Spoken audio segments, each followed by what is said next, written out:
Hello दोस्तों, आज का इम्पॉर्टेंट वर्ड है स्टम। स्टम का क्या मतलब है, आइए सीखते हैं आज की इस छोटी सी वीडियो में।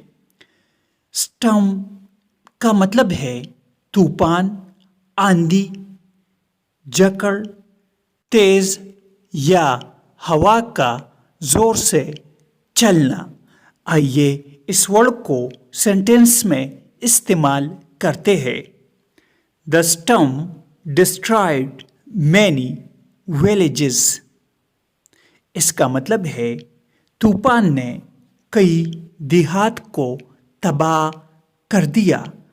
विलेजेस मीन्स देहात या गांव। व्यूअर्स, चैनल को सब्सक्राइब करें और वीडियो को लाइक और शेयर ज़रूर करें। Thanks for watching this video.